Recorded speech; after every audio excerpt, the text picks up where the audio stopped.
नमस्कार मंडळी.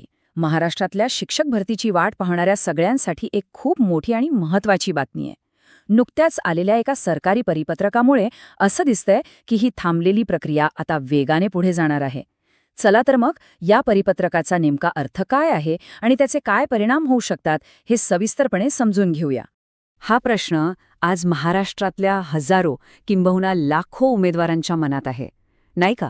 खूप दिवसांपासून शिक्षक भरतीची प्रक्रिया सुरू होण्याची आतुरतेने वाट पाहिली जात आहे आणि आता असं वाटतंय की ही प्रतीक्षा लवकरच संपू शकते. तर ही सगळी उत्सुकता, ही सगळी चर्चा सुरू झाली आहे ती एका कागदपत्रामुळे. परभणी जिल्हा परिषदेने एक परिपत्रक जारी केलं आहे आणि हेच ते पहिलं ठोस पाऊल आहे जे आपल्याला सांगतंय की भरती प्रक्रिया आता पुन्हा एकदा रुळावर येते. आता प्रश्न असा पडतो की एका जिल्ह्याचं परिपत्रक आणि ते संपूर्ण राज्यासाठी इतकं महत्वाचं का? पण हो, इथेच तर खरी गंमत आहे. चला बघूया हे कसं ते. हे बघा, इथे आपल्याला प्रशासनाची रचना कशी काम करते त्याचा एक अंदाज येतो. म्हणजे राष्ट्रीय स्तरावर धोरणं ठरतात, पण त्याची खरी अंमलबजावणी होते ती राज्य पातळीवर.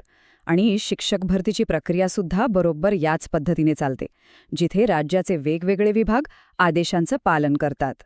चला आता या सगळ्या प्रक्रियेच्या अगदी केंद्रस्थानी जाऊया, म्हणजे पवित्र पोर्टल. अगदी सोप्या शब्दांत सांगायचं झालं तर पवित्र पोर्टल म्हणजे एक ऑनलाईन जागा, एक प्लॅटफॉर्म जो महाराष्ट्र सरकारने खास शिक्षक भरतीसाठी बनवला आहे. याचा सगळ्यात मोठा फायदा काय? तर सगळी प्रक्रिया एकदम पारदर्शक होते आणि योग्य उमेदवारांची निवड करणं सोपं होतं. बरं, ही भरती प्रक्रिया नक्की चालते तरी कशी? तिचे टप्पे काय आहेत? तर बघा, सगळ्यात आधी होते टॅटची परीक्षा, म्हणजेच अभियोग्यता चाचणी. मग दुसरा महत्त्वाचा टप्पा येतो प्रत्येक संस्थेने आपली बिंदू नामावली फायनल करायची.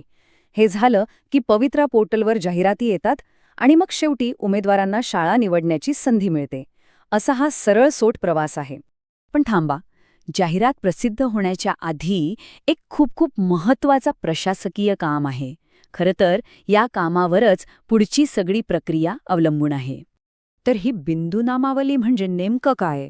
याला आपण भरतीचा ब्लूप्रिंट किंवा नकाशा म्हणू शकतो. सोपं आहे. प्रत्येक शाळेत किती जागा रिकाम्या आहेत आणि त्यातली कुठली जागा कुठल्या आरक्षित प्रवर्गासाठी आहे याचा अगदी अचूक हिशोब म्हणजे बिंदू नामावली.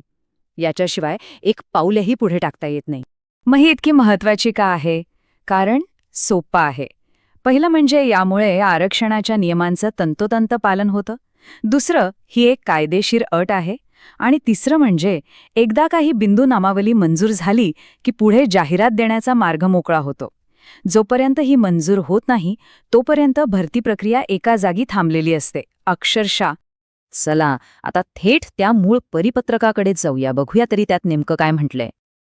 हे बघा, हे आहे ते परिपत्रक आणि यावरची तारीख जास्त महत्वाची आहे, 10 एप्रिल 2026. हे काही साधंसुधं पत्र नाही, तर डिजिटल सही असलेलं अधिकृत पत्र आहे. म्हणजे याची सत्यता आणि तातडी दोन्ही गोष्टी सिद्ध होतात. हीच ती पहिली ठिणगी आहे असं म्हणायला हरकत नाही. या परिपत्रकाचा सारांश बघितला तर हे कोणी काढलंय? तर परभणीच्या शिक्षण अधिकाऱ्यांनी. कोणासाठी? तर जिल्ह्यातल्या सगळ्या माध्यमिक शाळांसाठी. आणि विषय काय आहे? तर 2025-26च्या भरतीसाठी बिंदू नामावलीची तात्काळ तपासणी करा. अगदी स्पष्ट आणि थेट आदेश. आणि ह्या परिपत्रकातली सगळ्यात महत्त्वाची कळीची ओळ ही आहे. यात स्पष्टपणे सांगितलंय की बिंदू नामावलीच्या प्राथमिक तपासणीसाठीचे प्रस्ताव ह्या कार्यालयात तात्काळ सादर करावेत. इथला तात्काळ हा शब्द खूप महत्त्वाचा आहे. यावरून प्रशासनाला किती घाई आहे हे लक्षात येते. तर मग आता ह्या सगळ्याचा एकत्रित अर्थ काय लावायचा? परभणीचं एक पत्रक आणि ते संपूर्ण महाराष्ट्रासाठी इतकं महत्त्वाचं का ठरतंय? याचं उत्तर सोपं आहे. याला आपण डॉमिनो इफेक्ट म्हणू शकतो. परभणीमध्ये जे सुरू झाले तो या मोठ्या प्रक्रियेतला पहिला डॉमिनो आहे जो पडला आहे. आता एकापाठोपाठ एक संपूर्ण राज्यात हेच होणार आहे. तर मग ह्या संपूर्ण विश्लेषणातून आपण काय घेऊन जायचं? महत्त्वाचे मुद्दे काय? 1. 2025-26ची भरती प्रक्रिया अधिकृतपणे सुरू झालीये हे आता नक्की. 2. परभणीत जे झालं तेच आता प्रत्येक जिल्ह्याला करावं लागणार आहे. 3. यानंतरचा पुढचा मोठा टप्पा म्हणजे पवित्र पोर्टलवर जाहिरात येणं.